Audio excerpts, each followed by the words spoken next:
अच्छा, अब देखो, कोई पार्टी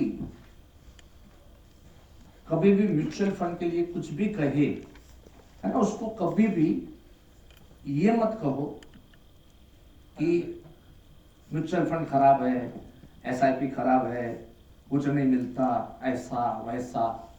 हालांकि इसमें कुछ बातें सही भी, हाँ, लेकिन उसके लिए आपका एनालिसिस होना चाहिए, और वो एनालिसिस में इन्वेस्टमेंट पोर्टफोलियो मैनेजमेंट में लेता हूँ।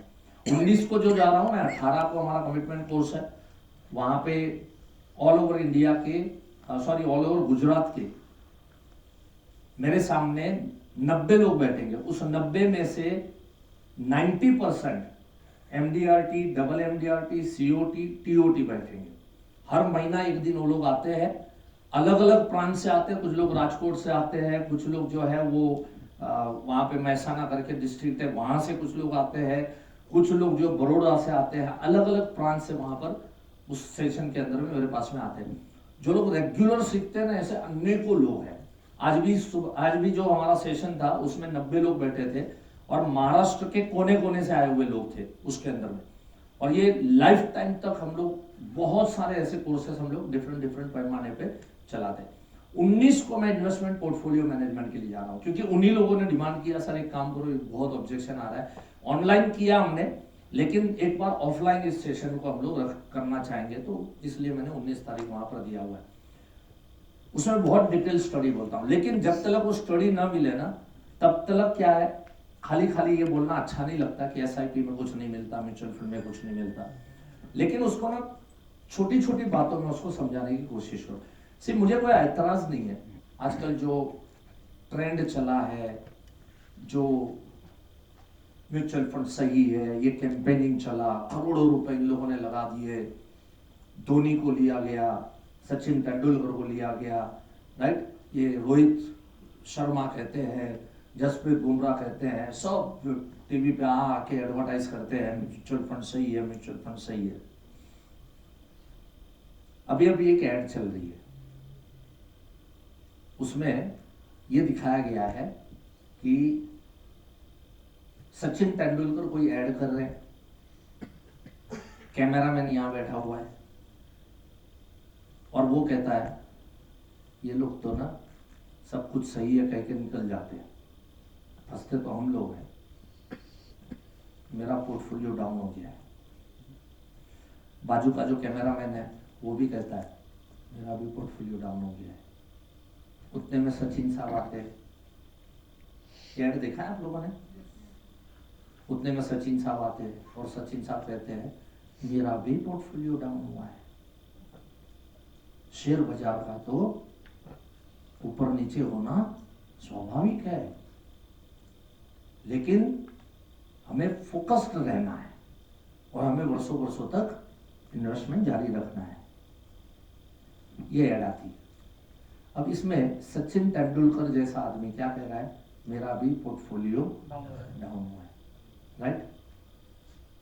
पार्टियों को बोलने का, देखो सर, सचिन जी का पोर्टफोलियो डाउन हो वो उनको परवड़ सकता है, क्योंकि वो भारत रत्न है, राइट। हाँ, इसका मतलब सर सीधा सीधा संदेशा यह है कि जब तक भारत रत्न हम न बने तब तक हमने म्यूचुअल फंड एसआईपी में नहीं घुसना चाहिए।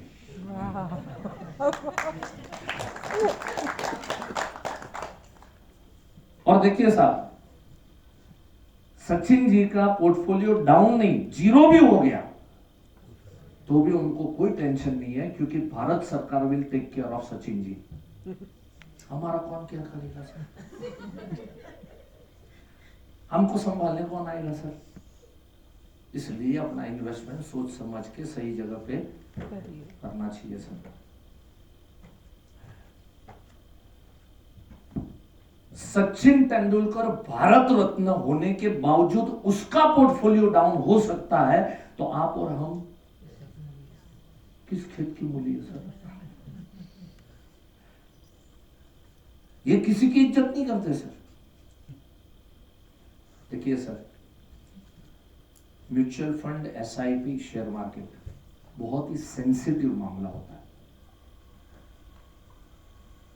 मैंने मजाक में कहा कि जब तक भारत रत्न न मिले तब तक नहीं करना चाहिए, मजाक में कहा, ऐसा कोई जरूरी नहीं है। लेकिन sir this is not right time कि अभी 50,000 हम कमा रहे हैं और उसमें से हम 5,000 की SIP कर ले या 7,000 की SIP कर ले और हम सोचेंगे कि टर्म पॉलिसी ले लेवे। सेंसिटिव मामला है। रशिया यूक्रेन का युद्ध हुआ, शेयर बाजार बैठ गया था। दूर दूर तक कोई लेना देना है रशिया से, यूक्रेन से हमें? हेलो। लेकिन फिर भी पोर्टफोलियो कितना डाउन हो गया? खतरनाक डाउन हो गया। युद्ध वहां हुआ। कहां LIC ने यह डिक्लेयर किया कि रशिया यूक्रेन का युद्ध होने की वजह से इस साल हम पॉलिसी होल्डर को बोनस नहीं देंगे? पढ़ा आपने सर? इसका मतलब हमारा इन्वेस्टमेंट जब तक हम लायक न बन जाए तब तक ऐसे सेंसिटिव जगह पे नहीं होना चाहिए। कोरोना आया, मार्केट डाउन हो गया, करोड़ों का पोर्टफोलियो डाउन हो गया।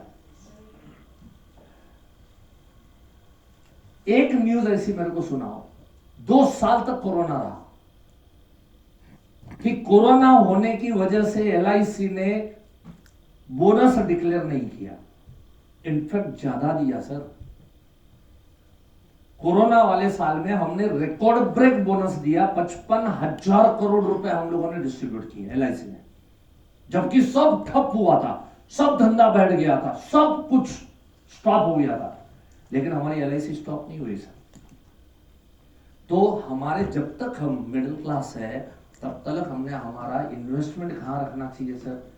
जहां पे ज्यादा सेंसिटिविटी ना हो। चलो सर, बहुत लंबी चौड़ी बात कर दी मैंने, थोड़ी आपको समझे ऐसी बात करता हूं। सर 3 सब्जी लेनी है और अपनी वाइफ के पास एक थैली है। 1 किलो बैंगन लेना है, 1 किलो आलू लेना है, 1 किलो टमाटर लेना है, 3 सब्जी लेनी है। एक थैली लेके अपनी वाइफ जाएगी, सबसे पहला सब्जी कौन सा लगाएगी? कौन सा लेगी? आलू। उसके बाद क्या डालेगी? 1 किलो बैंगन। उसके बाद क्या डालेगी? टमाटर। सर टमाटर नीचे क्यों नहीं डाले? सेंसिटिव है, राइट? सब्जी घर पे जाके नहीं बनेगी, थैली में ही पक जाएगी, पिचक जाएंगे ना सर। तो हम ये नहीं कह रहे कि टमाटर मत खरीदो, इसका मतलब ये नहीं टमाटर मत खरीदो, इसका मतलब ये नहीं कि SIP म्यूचुअल फंड मत लो, लेकिन हमारा बेस जो है ना सर, मजबूत होना चाहिए। ये ऐसा बेस होना चाहिए कि यूक्रेन रशिया में युद्ध हो जाए कोई फर्क नहीं पड़ना चाहिए, कोरोना आ जाए कोई फर्क नहीं पड़ना चाहिए। ऐसी जगह पे हमारा पहला इन्वेस्टमेंट वहां होना चाहिए। उसके बाद गोल्ड है, प्रॉपर्टी है, ये बैंगन है, और उसके ऊपर mutual fund, share market, SIP, ये सब उसके ऊपर। समझ गया? चलो एक कहानी और सुनाता हूं। इसकी कहानी में मजा आता है ना, पार्टी को भी मजा आ जाएगा। तो इसकी कहानी सुनो, बड़ी सुंदर कहानी, SIP और म्यूचुअल फंड की। हाँ, अगर उसने वो आपने जो बोला उसके सामने क्वेश्चन किया कि हमारे प्रीमियम से तो फिर LIC क्यों वो सेक्टर में इन्वेस्ट? एब्सोल्युटली, बहुत अच्छा आपने बताया, रियल में बहुत अच्छा पॉइंट आपने बताया। एक डॉक्टर साहब थे, ध्यान से सुनना ये बात, थोड़ा लेकिन एक्सटेंड हो जाएगा। एक डॉक्टर साहब थे, एक एजेंट के साथ मैं जॉइंट कॉल में गया था। पुणे से कोल्हापुर जा रहे थे, कोल्हापुर में मेरा सेमिनार था और एजेंट की गाड़ी में जा रहा था मैं। एजेंट ने मुझे कहा कि सर इधर हाईवे को बगल में मेरा गांव लगता है और रहता पुणे में, बट उसका गांव जो है वो सातारा के आसपास में। सर हमारे इलाके का एक बहुत बड़ा डॉक्टर है, उसकी 3 माले की बिल्डिंग है, उसकी एज तो 65 है और काफी नामी डॉक्टर है। उसके बेटे का, उसका बेटा भी डॉक्टर है और उसकी बहू है वो भी डॉक्टर है, उन दोनों का 8 लाख रुपया प्रीमियम फाइनल हुआ था। पता नहीं सर उसके दिमाग में क्या आया, उसने विड्रॉ कर लिया। अगर समय है तो सर क्या एक 10-15 मिनट मिल के जा सकते हैं क्या? अपने पास तो टाइम है सर, इनफ टाइम लेके हम लोग सुबह में निकले, आराम से पहुंच जाएंगे। और कोल्हापुर अभी रोड भी अच्छा हो गया है, 4 लेन हो गया। मेरे को डॉक्टर मिलना चाहिए ना, सुबह का टाइम था 8 बजे का, मेरे को डॉक्टर साहब मिलने चाहिए ना। मोस्टली तो वो अस्पताल में ही रहते हैं, फिर भी ट्राई करता हूँ मैं। वो मिलेंगे तो चलो 10-15 मिनट बात करेंगे। डॉक्टर साहब फॉर्चुनेटली थे, मिले। डॉक्टर और उनके मिसेस दोनों ही डॉक्टर, मतलब डॉक्टर, उनका मिसेस, उनका बेटा और उनका बहू, चारों डॉक्टर। और पूरी 3 माले की अस्पताल को वो लोग हैंडल करते हैं। और आस पास के अगल बगल से दूर दूर के जो गांव से लोग आते हैं, एकदम ऑथेंटिक डॉक्टर और सेवाभावी डॉक्टर, पैसा भी अच्छा कमाता है। मैंने कहा डॉक्टर साहब आप 8 लाख रुपए का प्रीमियम बेटा और बहू के लिए फाइनल किया था, फिर बाद में अचानक से कुछ अटक गया, कोई रीजन है? यस ऑफ कोर्स रीजन है मुकेश जी। अभी अभी एक न्यूज मैंने पढ़ी कि LIC ने 50,000 करोड़ लॉस किया शेयर मार्केट में। पहले भरोसा था LIC पे, अभी पता नहीं है, अभी का मैनेजमेंट क्या कर रहा है समझ में नहीं आता है। I am really sorry. अब LIC का भरोसा पहले जैसा रहा नहीं है। ठीक है सर, और कुछ नहीं, बस यही है। मैंने कहा सबसे पहली बात तो डॉक्टर साहब, 2 प्रकार के मीडिया होते हैं। एक मीडिया जो है वो ओरिजिनल मीडिया है, और दूसरा जो मीडिया है वो आजकल न्यूज ट्रेडर बहुत बन गए। आजकल ना जो ये सब मैसेजेस आते हैं ना, 20,000 करोड़ का LIC ने लॉस किया, 40,000 करोड़ का लॉस किया, 50,000, ये सब न्यूज ट्रेडरों का काम है। पैसे लेके न्यूज छापी जाती है। और आप इतने लेवल पे है, 65 साल के हैं, तो ये सब चीजें तो आपने देखी होगी। ये सब पहले आप बोल रहे थे ना, पहले नहीं था, क्योंकि पहले एकमेव कंपनी LIC थी ना, कोई कॉम्पिटिटर था ही नहीं, तो इसके लिए कोई ऐसी कोई गलत फहमी फैलाता नहीं था। मैं आपको एक सिंपल उदाहरण देता हूँ। आप भी शेयर मार्केट में काम करते ही होंगे, आपके पैसे कहीं ना कहीं कोई ना कोई कंपनियों में लगाए होंगे। समझ लीजिए कोई कंपनी का शेयर आपने 100 रुपए में खरीदा, और ये बढ़ते बढ़ते 900 रुपया हो गया, और फिर 900 रुपए से गिर के 700 रुपये हो गया, तो ये 200 रुपए का आपने लॉस किया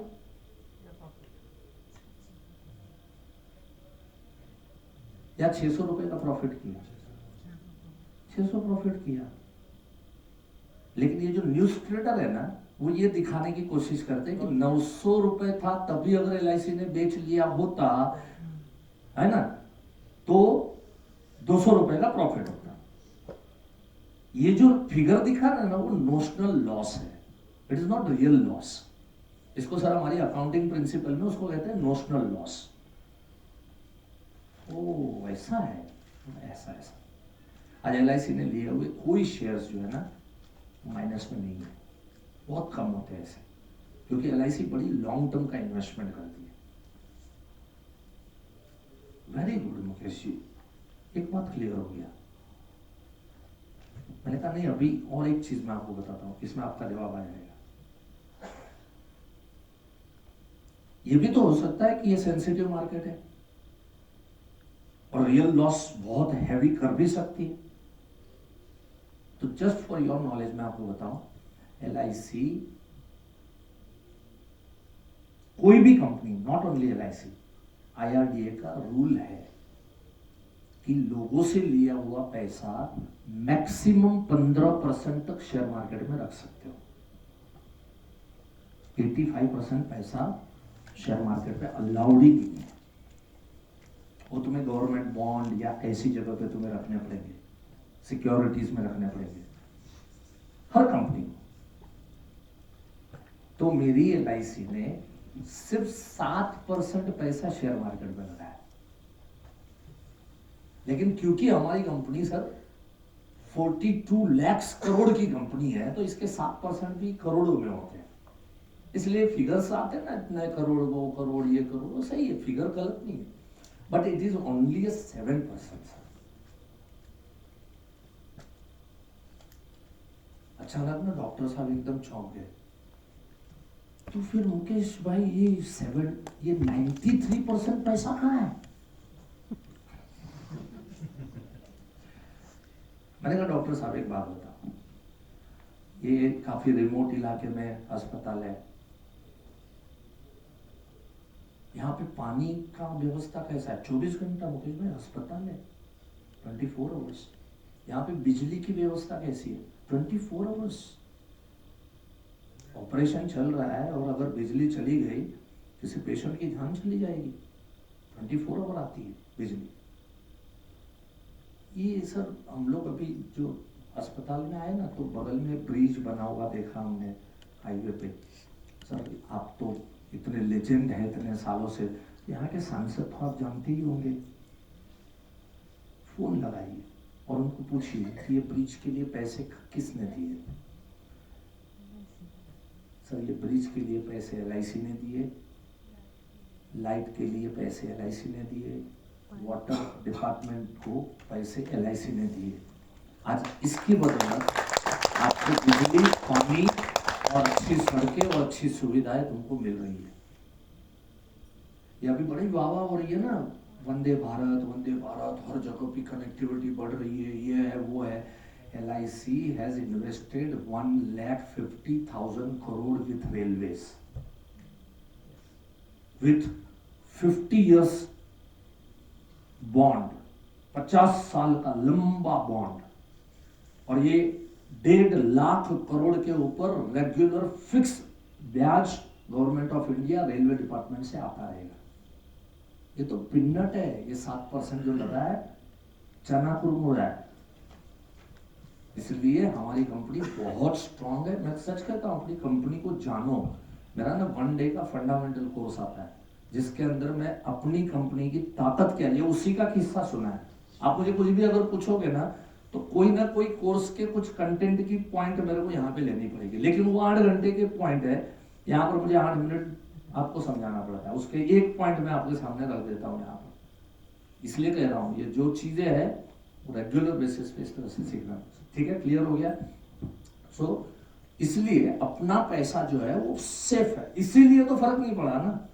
नहीं तो यूक्रेन रशिया का युद्ध हुआ, डेफिनेटली बोनस पे मार पड़ता, लेकिन 93% पैसा सब बॉन्ड्स है, सब सिक्योरिटीज है, सब अलग अलग डिपार्टमेंट है, वहां पे लगे हुए, सब गवर्नमेंट पंचवर्षीय योजनाओं में लगे हुए।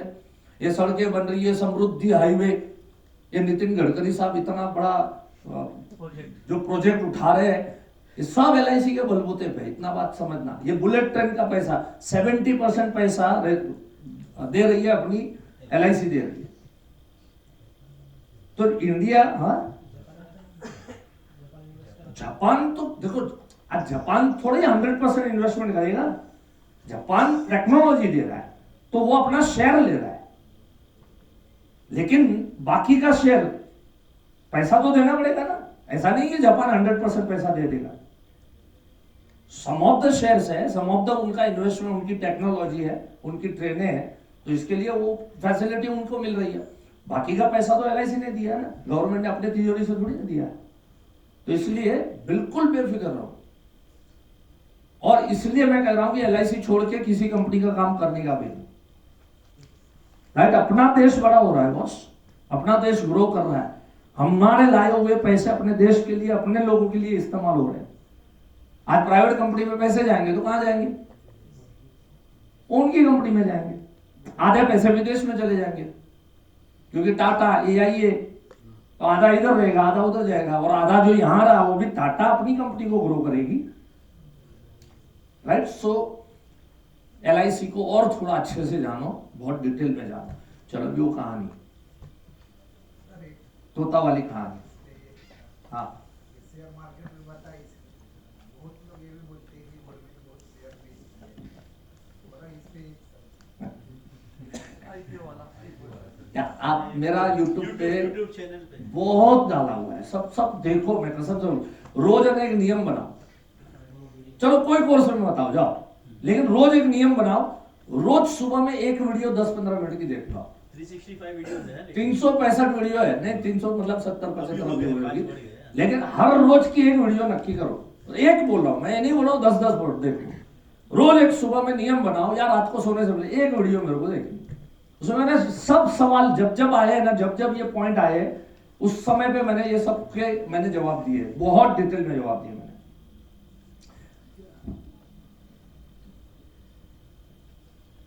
LIC बिक गई। मेरा सूरत, ये सब मेरे साथ जुड़े ना, वो बड़े चौकन्ने होते हैं, उनको सब मालूम होता है ना।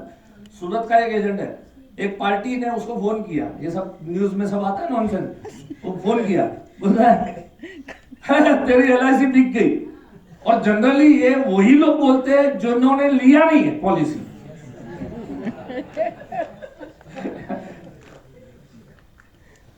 उस जैसा उसने बोला ना, हंसते हुए देखा तेरा LIC बिक गया। एजेंट ने उसको बोला खरीदना है तुमको, 42 लाख करोड़ लेके आ जाना, सौदा करवाता हूं। अरे औकात है तुम्हारी साले। वर्ल्ड की सबसे बड़ी कंपनी है, 42 लाख करोड़। अच्छा, शेयर मार्केट में HDFC लाइफ आई,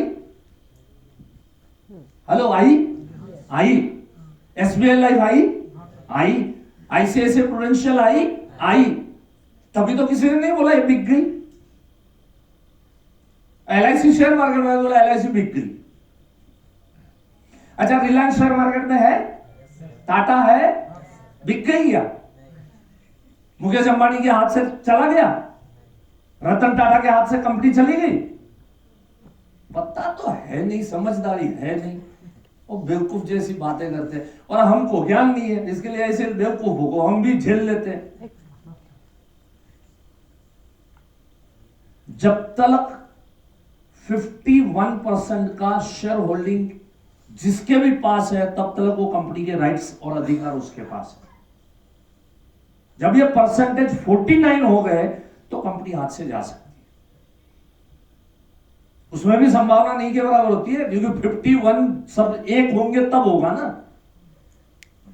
लेकिन फिर भी कोई भी बड़ी कंपनी जो है वो 51% से कम होल्डिंग होने नहीं देती। आज मुकेश अंबानी के अलग अलग कंपनियों में, उसकी खुद की कंपनी में 70% होल्डिंग उसका, 69%, 65%, 80%, 85% होल्डिंग उनका होता है। अभी क्या हुआ, अदानी का सब नाटक हुआ, सब ड्रामा आया, कोई हिंडनबर्ग वहां बैठ के रिपोर्ट निकाल रहा है। और यहां ये भी सेंसिटिविटी देखो आप कि कितनी भयानक सेंसिटिविटी है कि कहां कोई टट्टू बैठा है, 5 आदमी का स्टाफ है उसके पास। अभी तो सुप्रीम कोर्ट ने बोल दिया वो बोगस है, वो बेकार है, वो गलत बात बोले उन्होंने। अदानी उतना फालतू आदमी नहीं है। तो वहां कोई स्टेटमेंट देता है, यहां अदानी के शेयर खड़ खत्म, बर्बाद हो गया बेचारा, एक दिन में जीरो हो गया। जीरो तो नहीं, बट एक दिन में आज जो वर्ल्ड में टॉप पे था वहां की 700-800वें नंबर पे आ गया। लेकिन उसने क्या किया, उसने अपने होल्डिंग्स बेचने शुरू किए कि जहां 80% की कंपनी है ना, चलो 10% बेच डालूंगा, मर नहीं जाऊंगा मैं, 80 का 70 हो जाएगा, फर्क नहीं पड़ेगा। लेकिन मेरा जो पैसा लोन लिया है ना, ज्यादा चिल्लम चिल्ली उस चीज की हो रही है। अब ये लोन रिपे नहीं कर पाया तो क्या, 10% होल्डिंग सब कंपनी में थोड़े थोड़े बेच के उसने धीरे धीरे करके कर्जे में से बाहर आ रहा है। बोले लो अब कहां जाओगे, और कंपनी के शेयर ऊपर उठने लगे। उतने में सुप्रीम कोर्ट का ऑर्डर आ गया और ऊपर उठने लगे। तो सब स्टडी करो, ये सब सारी चीजें स्टडी करो तो पता चलेगा अपने को कि क्या क्या चीजें होती है। सो गवर्नमेंट को, अच्छा गवर्नमेंट ने इसका ऑफ कोर्स LIC गवर्नमेंट की है, और मैंने लास्ट टाइम वीडियो भी दिखाया आपको, राइट, सॉवरेन गारंटी वाली बात मैंने बताई। गवर्नमेंट की कंपनी है, लेकिन वो शेयर चलो बेच रही है। अब तक 10% तक ही बेचने का गवर्नमेंट का फैसला है, लेकिन अब तक बेचा 3%, राइट, ओनली 3%। और ओनली 3% में बेचा ना, वर्ल्ड का सबसे बड़ा IPO हो गया 3% में। तो कंपनी की ताकत देखो क्या है। 3% में we were world highest IPO, दुनिया का सबसे बड़ा IPO। इससे बड़ा कोई IPO निकला ही नहीं, वर्ल्ड में नहीं निकला। 3% में। क्या ताकत है, क्या समझते लोग LIC को। अच्छा अब मुझे बताओ, चलो 10% भी गवर्नमेंट ने बेचा, 10% स्टेक बेचा, क्या मोदी जी अपने नीचे दबा के रखेंगे? देश का कर्जा चुकाएंगे, अपना इंडिया कर्जा फ्री होगा, वो पैसा कहीं ना कहीं अपने इन्वेस्टमेंट में लगाया जाएगा, इंडिया में लगाया जाएगा, इंडिया को और स्ट्रांग बनाया जाएगा। और आपको क्या लगता है, ये बेचने का जो डिसीजन होता है कोई पक्ष के हाथ में नहीं है, याद रखना, और ना ही किसी नेता के हाथ में होता है।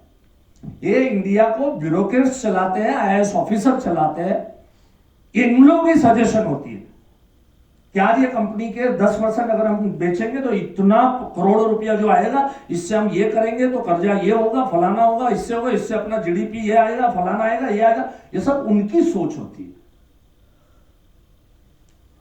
प्रधानमंत्री तो मोहर लगाते, उनको उनका लॉजिक पड़ता है तो बोलते चलो ठीक है, वो है। कोई भी सरकार होने दो, ऐसा कुछ नहीं है कि ये सरकार ऐसा करे, वो सरकार ऐसा करे। ये हमेशा चलता रहेगा, चाहे कांग्रेस आए चाहे बीजेपी आए, क्योंकि आज 50% पॉपुलेशन जो है, राइट, वो समझो बीजेपी के साथ है, 50% कांग्रेस के साथ है, राइट। अब जब कांग्रेस होगी तो दूसरे लोग बीजेपी वाले चिल्लम चिल्ली करेंगे कि ये गलत फैसले ले रहे हैं, ये बेच रहे हैं, सब ये कर रहे हैं ना, ये करेंगे तो वो बोलेंगे। विपक्ष का काम ही है, उनका वो काम है। तो मैंने उस वीडियो में भी बोला है कि डोंट पुट पॉलिटिक्स, LIC में को पॉलिटिक्स में मत घुसाओ। LIC कंपनी के नजरिए से देखो, कंपनी क्या है, कंपनी की स्ट्रेंथ क्या है, उस नजरिए से अपने को देखो। चलो ठीक है, कहानी सुननी है कि नहीं सुननी है? Yes sir. अभी लास्ट कहानी, एक तोता था और एक खरगोश था। ये म्यूचुअल फंड की कहानी है ना। एक तोता था, एक खरगोश था। तोता जो है वो बिजनेसमैन था, व्यापारी था, हवाई जहाज में उड़ता था, एक जगह से दूसरी जगह, दूसरी जगह से तीसरी जगह, और हवाई सफर का एक्सपीरियंस जो है वो खरगोश को बताता था। एक दिन खरगोश बोलता है, यार कभी कभार एक बार तो अपने दोस्त को लेके जा, एक बार कम से कम लेके जा। तो एक दिन तोता 2 टिकटें खरीदता है और हवाई सफर कराता है। अब दोनों बगल बगल में बैठे, जैसे ही टेक ऑफ हो गया, सीट बेल्ट खोलने का साइन आया, तोते ने सीट बेल्ट खोला, बेल दबाया, एरोस्टेस आई, yes sir what can I do for you. बस मैडम आपके दर्शन करने थे। सर वो जो एरोस्टेस वो पैर पटक के चली गई। वो खरगोश बोलता है, यार तू तो बड़े मजे ले रहा है। बोले तू भी ले। उसने भी बेल दबाया, वापस एरोस्टेस आई, बस मैडम आपके दर्शन करने थे। अब दोनों को मजा आया तो मस्ती करते गए, 7-8 बार इस तरह से किया। एरोस्टेस को आया गुस्सा, उसने पायलट को कंप्लेंट किया, पायलट को आ गया गुस्सा तो उसने अनाउंसमेंट किया कि हमारे हवाई सफर के अंदर में एक खरगोश है और एक तोता है, बहुत परेशान करके रखा है, एरोस्टेस को काम करने नहीं देते, मेरा आदेश है गेट खोला जाएगा, दोनों को नीचे फेंका जाएगा। जैसे ये आदेश सुना वो खरगोश रोने लग गया। हमें यार वो देखा वो क्या बोला वो पायलट, यार अभी गेट खोल के हम दोनों को नीचे फेंका जाएगा। तोता बड़ा शांति से बैठा था। वो खरगोश को पूछता है, उड़ना आता तेरे को? मेरे को कहा आता यार, मुझे कहा पंख दिया है, मैं कैसे उड़ सकता हूँ? उड़ना नहीं आता तो मस्ती काय को किया।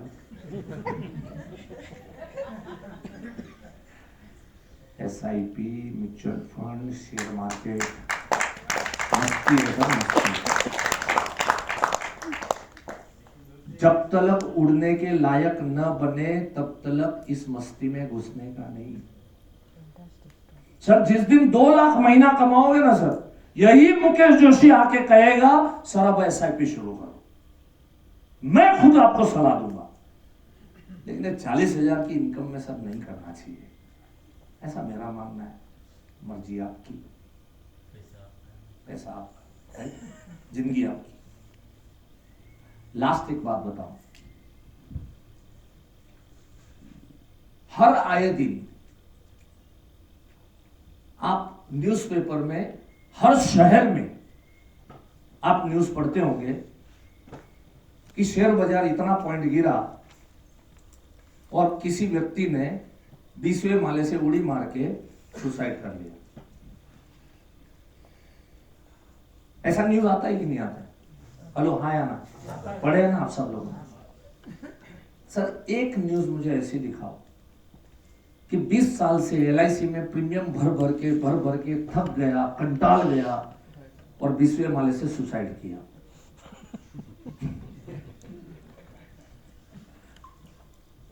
सर रिटर्न ज्यादा इंपॉर्टेंट है या लाइफ ज्यादा इंपॉर्टेंट है?